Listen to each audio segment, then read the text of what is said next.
안녕하세요. 매주 찾아오는 부동산 정보 알아보는 시간입니다.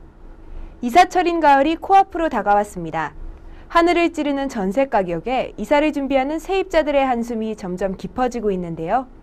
고공행진하는 전세값을 잡기 위해 어제 정부가 전월세 대책을 발표했습니다.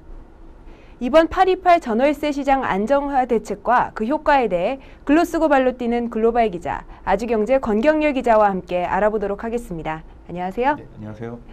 네, 전세난이 점점 심해지고 있어요. 예, 맞습니다.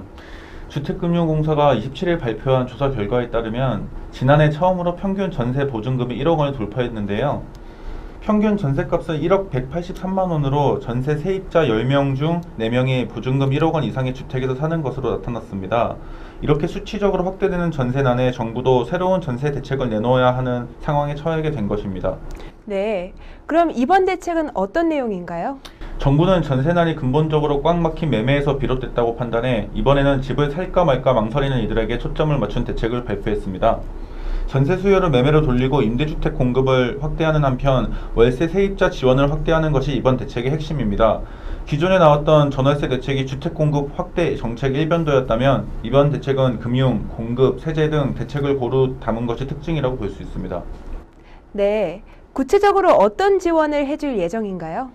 우선 정부는 전세 수요로 머물러 있는 주택 구입자들의 매매를 유도하기 위해 다주택자 등 양도세 중과 폐지, 분양가 상한제 신축 운영, 수직 증축 리모델링 허용 등 핵심 법안을 신속히 처리하기로 했습니다. 또 취득세율도 인하하고 월세 공제율도 현행 50%에서 60%로 연 500만 원까지 확대될 예정입니다. 특히 관심을 모으고 있는 것은 수익, 손익 공유형 장기 모기지 대출 상품인데요. 국민주택기금에서 1%대의 초저리로 대출을 지원하는 대신 정부와 주택 구매자가 향후 수익이나 손익을 공유하는 제도입니다. 네, 수익 손익 공유형 장기 모기지 대출 상품이라니 명칭부터 참 생소한데요. 조금 더 자세히 설명해 주시죠. 네, 국내에 처음 도입되는 개념이어서 그 내용도 생소하고 허용성을 가늠하기도 쉽지 않아서 내용을 두고도 기자들과 전문가들 사이에서 의견이 분분했습니다. 우선 이 제도는 국민주택기금에서 역대 최저금리로 주택 구입 자금을 빌려주는 대신 주택 구입 매각에 따른 수익과 손실을 정부와 나눠 갖는 것이 특징인데요. 물려받을 유산이 없는 평범한 봉급 생활자나 신혼부부 등이 전월세보다 저렴한 비용으로 내 집 마련에 성공할 수 있도록 제도적으로 지원하기 위한 방안이라는 것이 정부의 설명입니다. 생애 최초 주택 구입자에게 집값의 최대 70%까지 연 1.5%의 금리로 최대 2억 원까지 대출해줄 방침입니다. 최근 물가 상승률이나 생애 최초 주택 구입자의 대출 이자 등을 감안하면 거의 마이너스 금리인데요. 수익과 손실을 둘 다 정부와 함께 부담해 이익도 적지만 그만큼 리스크도 낮다는 장점이 있죠. 네, 우리나라에서는 처음으로 도입되는 상품인데 다른 나라에서는 비슷한 사례가 있나요? 예, 앞서 영국이 1990년대 후반 집값 상승에 따른 주거 불안을 해결하기 위해 이와 같은 형태의 자가 소유 촉진 프로그램을 도입해 성공한 바 있습니다.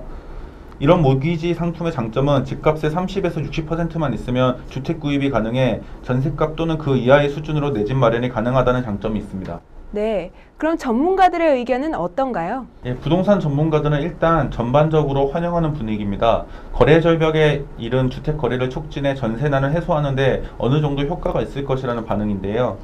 하지만 제도 시행 시기 등을 따져볼 때 당장 발등에 9월 전세난은 해소는 기대하기 어렵다는 시각이 많습니다. 또 가장 효과가 나올 법한 취득세 연구 인하 등의 법안이 국회 통과가 가능할지에 대한 우려도 나오고 있습니다. 네, 역시 이번 부동산 대책도 국회 통과가 문제가 되는군요. 네, 그렇습니다. 현재 정치권의 여야 대치 국면 속에 앞서 언급한 취득세 연구 인하, 소액 임차 보증금 우선 변제권 개선, 월세 소득 공제 확대 등 민생 현안이 정기국회에서 제때 처리될 수 있을지도 미지수입니다. 또 야당이 전월세난 해결 방법으로 꼽는 전월세 상한제 도입이 방안에서 제외되고 다주택자에게도 취득세 인하 혜택을 주기로 하면서 야당이 반대할 수 있다는 우려가 나와 국회에서의 치열한 공방을 예고하고 있습니다. 역시 이번 대책의 성패도 국회에 달려있는 것 같습니다. 국민들의 생활에 직접적인 영향을 미치는 주거 문제인 만큼 정치적 논리보다는 긍정적인 합의가 필요하지 않을까 싶습니다. 다가오는 가을, 높아지는 하늘과 함께 하늘도 모르고 치솟는 전셋값이 이번 대책으로 완화되어 보길 기대해 보겠습니다. 오늘 준비한 정보는 여기까지고요. 다음 주에 더 새로운 정보로 찾아뵙겠습니다. 감사합니다.